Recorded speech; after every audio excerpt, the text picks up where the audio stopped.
சென்னை வேப்பேரி சூலை post office அருகே உள்ள பிள்ளையார் கோவிலை சுற்றியிருக்கும் பொது இடத்தை ஆக்கிரமிப்பு செய்து இரும்பு தகடு அமைத்ததால் அப்பகுதியில் போக்குவரத்து நெரிசல் ஏற்படுவதோடு அடிக்கடி விபத்துகள் நடப்பதாக அப்பகுதி மக்கள் குற்றம் சாட்டியுள்ளனர். இதுகுறித்த கூடுதல் விவரங்களை நமது செய்தியாளர் ரஃபீக் வழங்க கேட்கலாம்.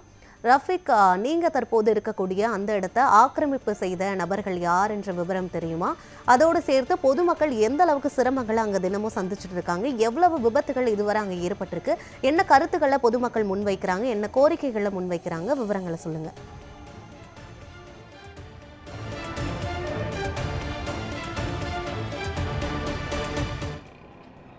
சென்னை வேப்பேரி பகுதியான சூலை போஸ்ட் ஆஃபீஸ் இருக்கக்கூடிய இந்த பிரதான சாலையில் நாராயண குரு சாலை இருக்கக்கூடிய இந்த பிள்ளையார் கோயில் ஒன்று அமைந்துள்ளது. இந்த பிள்ளையார் கோயிலில் அருகாமையில் இருக்கக்கூடிய தடுப்பு சவர்களாக இருக்கக்கூடிய தகடுகள் அமைக்கப்பட்டுள்ளது. இதனால் இந்த வழியாக செல்லக்கூடிய பள்ளி மாணவிகள் அனைவரும் இருசக்கர வாகனங்களில் செல்லக்கூடிய நிலையிலே விபத்துகள் ஏற்பட்டு வருகிறது. அது மட்டுமின்றி இந்த விபத்துகள் மட்டும் அல்லாமல் இருக்கக்கூடிய கடந்த வாரம் கூட இதே சாலையில் ஒரு உயிரிழப்புகளும் நேர்ந்துள்ளது. அது மட்டுமின்றி இந்த இருக்கக்கூடிய அந்த தகடுகளை உடனடியாக அப்புறப்படுத்தும் விதமாக தான் நடவடிக்கை எடுக்கப்பட வேண்டும் என பல முறை மண்டலம் 5இல் இருக்கக்கூடிய அதிகாரிகளுக்கு சென்னை மாநகராட்சி அதிகாரிகள் நேரடியாக சந்தித்தும் மனுக்கள் கொடுக்கப்பட்டுள்ளன. ஆனால் எந்தவித நடவடிக்கைகளும் எடுக்கப்படவில்லை என்பதுதான் முக்கியமான பிரதான குற்றச்சாட்டாக உள்ளது. அது மட்டுமின்றி இருக்கக்கூடிய அந்த பகுதிவாசி மக்கள் தெரிவித்ததன் அடிப்படையில் இந்து அறநிலைக்கு சொந்தமான இருக்கக்கூடிய அருகாமையில் இருக்கக்கூடிய ஒரு பிள்ளையார் கோயில் வந்திருக்கக்கூடிய நிலையிலே அருகாமையில் மற்றொரு பிள்ளையார் கோயில் இருப்பதால் இங்கே வரக்கூடிய ஒரு ஆக்கிரமிப்பு செய்யக்கூடிய நிலையில் இருக்கக்கூடிய தகடுகள் அமைக்கப்பட்டுள்ளது. இந்த தகடுகள் அமைப்பது மட்டுமல்லாமல் மாலை நேரங்களில் போதிய அளவிற்கு இருக்கக்கூடிய ஒரு 4-5 பேர்கள் அமர்ந்து கொண்டு பேச்சுவார்த்தைகளில் ஈடுபட்டு வருவதாகவும் குற்றச்சாட்டு முன்வைத்து வருகின்றன. அது மட்டுமின்றி இருக்கக்கூடிய இந்த ஒரு பதாகையும் வைத்துள்ளன. இந்த பாரத் இந்து முன்னணி என்கிற பதாகையும் வைக்கப்பட்டுள்ளது. அந்த நிலையில் இருக்கக்கூடிய அந்த பதாகை மூலமாகவும் இங்கு இருக்கக்கூடிய அந்த சாலையில் போக்குவரத்து இடையூறாக இருக்கக்கூடிய இந்த நிலையில் இருக்கக்கூடிய தற்போது கூட ஒரு விபத்துகள் ஏற்பட்டுள்ளது. அந்த காட்சிகளும் தற்போது வெளியாகியுள்ளது. அது மட்டுமின்றி உயிருக்கு ஆபத்தான விளைவிக்கும் வகையில் இருக்கக்கூடிய இந்த தடுப்பு சவறாக இருக்கக்கூடிய இந்த தகடுகளை உடனடியாக அப்புறப்படுத்தி நடைமுறை கொண்டு வர வேண்டும் என்பதுதான் பிரதான கோரிக்கையாக உள்ளது. இந்த போக்குவரத்துக்கு இடையூறாக இருக்கக்கூடிய இந்த தடுப்பு சவரில் இருக்கக்கூடிய இந்த தகடுகளை உடனடியாக அகற்றும் பணிகளை தீவிரப்படுத்த வேண்டும். சென்னை மாநகராட்சி ஆணையர் உடனடியாக கவனத்தை எடுத்துக்கொண்டு மண்டலம் 5 இருக்கக்கூடிய அதிகாரிகளுக்கு அறிவுறுத்தின்படி உடன் நடவடிக்கை மேற்கொள்ளப்பட வேண்டும் என்பதால் பிரதான கோரிக்கை உள்ளது என்பது தெரிவிக்கப்பட்டு வருகிறது. இது குறித்து இருக்கக்கூடிய பொதுமக்களிடம் கேட்டு அறிவோம். சின்னதாக ஒரு பிள்ளையார் கோயில் மரத்துக்கு அடியில் இருந்தது. அது யாருக்கும் தெரியாது, பிள்ளையார் இருக்காரு போகிறான் வரான்னு. திடீர்னு என்ன பண்ணுறாங்க, அதை பெருசாக கட்டி ஒரு செட்டு ஒன்று போட்டு ஒரு ஆக்கிரமிப்பு மாதிரி உக்காந்துடுறாங்க. அங்கே உக்காந்துட்ட உடனே இது என்ன பண்ணுறாங்க, டெய்லி இப்படி போகிறது வர்றது பல விபத்துகள் ஏற்படுது. பள்ளி மாணவிகளும் ரொம்ப கஷ்டப்படுறாங்க. இது உங்களுக்கே தெரியும், இப்போது தற்சமயம் கூட ஒரு விபத்து ஏற்பட்டதுன்ட்டு.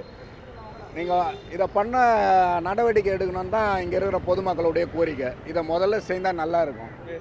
இந்த கோயில் ஸ்கூலு ஒரே டிராஃபிக்கு, போலீஸ்காரங்க யாருமே எதுவுமே பண்ண மாட்டாங்க. இங்கே ரெண்டாவது இந்த கோயில் இடமா ஃபுல்லாக தகுடுலாம் வர போட்டுக்கிறாங்க. சைடுலாம் தகுடு கேப்பு ஒரு இதுவும் இல்லை. இந்த பாத்ரூம் இந்த சைடு இது கூட சரியாக ஒரு இதுவும் இல்லை. இங்கே பப்ளிக்கு ஒரு பாத்ரூம் கூட இல்லை. ஒரே டிராஃபிக் தான். ஒரு போலீஸ்கார் கூட இங்கே நிற்க மாட்டாங்க. இங்கே ஈவினிங் டைமில் மட்டும் இந்த ட்ரிங்க் அண்ட் ட்ரைங்கில் மட்டும் ஃபுல்லாக போலீஸ்காரங்க பிடிக்கிறாங்க. அதுக்கு மட்டும் பிடிக்கிறாங்க தவிர இங்கே பப்ளிக் ஒரு ஹெல்ப்புன்றது யாருமே பண்ண மாட்டாங்க. ரெண்டாவது ஸ்கூல் பசங்களாம் டெய்லி போகுது. இங்கே ஒரு போலீஸ்காரங்க கூட இருக்க மாட்டாங்க. இங்கே இது கொஞ்சம் இது பண்ணும். இது தகுடு ஃபுல்லாக போட்டுக்கிறாங்க. பாருங்கள், இங்கே பாருங்கள், இது ரோடு இது பப்ளிக். அது பாருங்கள், இங்கே ஃபுல்லாக ஒரே டிராஃபிக். பாருங்கள், ஒரு இது கூட இல்லை. இங்கே கஷ்டமாக இருக்குது போடுறதுக்கு. பப்ளிக் கூட ஒரு 2 வீலர் கூட நிற்க வைக்க மாட்டாங்க. அப்படியே போயினே இருக்குது வண்டி. ஸ்கூல் பசங்களுக்கு தான் இங்கே அடிக்கடிக்கு ஆக்சிடென்ட் ஆகுது. இங்கே ஒரு ஆயா கூட முந்தா நேற்று தொமாலும் கீழே விழுந்தாங்க. இந்த தகுடு பாருங்கள், ரோடு தகுடு பாருங்கள் எப்படி இருக்குது பாருங்கள், ரோடு தகுடு. நான் இங்கே சூழலில் தான் இருக்கேன். என் பசங்களும் இங்கே அலாய்ஸ் ஸ்கூலில் தான் படிக்கிறாங்க. இங்கே நான் டெய்லி இந்த பக்கம் தான் வந்துட்டு போயிட்டுருக்கேன். திடீர்னு பார்த்தீங்கன்னா இங்கே ஒரு கோவில் இருந்தது சின்னதாகவே. இப்போ இவ்வளோ பேர் ஷெட்டு போட்டதுனால திரும்புகிற இடத்துல எங்களுக்கு வழி தெரிய மாட்டேது. இந்த இடத்துல இந்தமாரி பள்ளத்தை போட்டாங்க 2 வருஷத்துக்கு முன்னாடி. அதனாலே எங்களுக்கு வண்டி ரொம்ப டிராஃபிக்காக இருக்குது. நான் காலைல டைமில் வண்டி போகிறது ரொம்ப கஷ்டமாக இருக்கும் ஸ்கூல் பசங்களுக்கு. இந்த தகரத்தை கொஞ்சம் எடுத்திங்கன்னா போகிறதுக்கு எங்களுக்கு வசதியாக இருக்கும். இப்போ தான் சமீபத்தில் ஜனவரி 2ஆம் தேதி ஒரு பெரிய ஆக்சிடென்ட் ஆச்சு. அதனால் ஒரு லேடிக்கு உயிர் சேதமாக ஆயிடுச்சு. இது இங்கே இருக்கிற எல்லா பகுதிக்கும் எல்லாருக்கும் தெரியும். அந்தமாரி இன்னொரு நிகழ்ச்சி ஏற்படாமல் இருக்கணும்னா நீங்கள் உடனடியாக நடவடிக்கை எடுக்கணும். இப்போ நீங்கள் இன்னும் கொஞ்ச நேரத்துக்கு முன்னாடி தான் ஒரு குழந்தைங்க ஆட்டோவில் இடித்து ஸ்கூல் பையன் ஒருத்தருக்கு வந்தான். இது தொடர் கதையாகவே இருக்குது. இதுக்கு நாங்கள் யாருக்கிட்ட எந்த அதிகாரிக்கு கொடுத்தாலும் நடவடிக்கை எடுக்க மாட்டுறாங்க. டெய்லியும் ஒரு போலீஸ் போட்டாங்கன்னா நல்லா இருக்கும் சார். ஏன்னா எல்லாம் இங்கே குட்டி குட்டி ஸ்கூல் தான் ஸ்கூல் போகிறாங்க. கிட்டத்தட்ட ஒரு சென்னை மாநகராட்சி பள்ளி, சென்ட் ஆண்ட்ரூஸ் பள்ளி, சென்ட் ஜோசப்பு, பெண்டிங்கு, அலாய்சியஸு எல்லாத்துக்கும் இந்த பக்கம் தான் ஒரே வழி தான் எல்லாம் யூஸ் பண்ணுறாங்க. அதுக்கு நீங்கள் கரெக்டான ஒரு போலீஸ் போட்டாலும் கரெக்டாக இருக்கும். இந்த டைம் பாருங்கள், இது ஸ்கூல் டைம் தான். இது இருக்க யாருமே இந்த இடத்துல எதுவுமே இல்லை. அதனால் வந்து எங்கள் குழந்தைங்களாம் பாதுகாப்பாக போனோன்னா எதுனா ஒரு செக்யூர் பண்ணணும் சார். இப்போ இந்த மாதிரி வந்து யாருன்னா ஒரு தனியார் ஆக்கிரமிச்சுன்னு இருக்காங்க சார். இது வந்து பார்த்தீங்கன்னா ஒரு தனியார் பாத்ரூம் சார். கிட்டத்தட்ட எனக்கே 40 வயசு ஆகுது. அதுக்கு முன்னாடி இருக்க எங்கள் தாத்தா பாட்டியே யூஸ் பண்ண பாத்ரூமு. அந்த பாத்ரூமை அதிகாரிங்க மூணுனாங்க. மாநகராட்சியோட பாத்ரூம் தான் அது. ஒரு தனியார் கட்டுமான பணி வேலை நடக்கிறதுனால லோக்கல் அதிகாரிகளை சொல்லி அந்த பாத்ரூமை மூடினாங்க. நாங்களும் நிறைய பெட்டிஷன் கொடுத்துட்டோம். இது பேப்பர்லேயும் கொடுத்தோம். சிஎம் தனி செல்லுன்னு ஒரு இது போட்டார் கேம்ப்பு. அதுலேயும் நாங்கள் கொடுத்துருக்கோம். 3 பாத்ரூம் மொத்தம் கொடுத்தோம். இந்த ஏபி ரோடில் லாஸ்ட்டு இந்த பாத்ரூமு, சூளை ரவுண்டான பாத்ரூமு, அதில் 2 பாத்ரூமை எடுத்துட்டாங்க மொத்தம் முழுசாக. இதை வந்து தனியார் ஆக்குப்பேரில் வச்சுருக்காங்க. ஏணி கட்டெல்லாம் போட்டு. அது யாருதுன்னு கேட்டாலும் யாரும் பதில் சொல்ல மாட்டாங்க. சென்னை வேப்பேரியில் உள்ள பிரதான சாலையில் ஆக்கிரமிப்பு செய்யப்பட்டுள்ளதால் பொதுமக்கள் போக்குவரத்து நெரிசல் ஏற்பட்டு பல்வேறு இன்னல்களை சந்தித்து வருகிறார்கள்.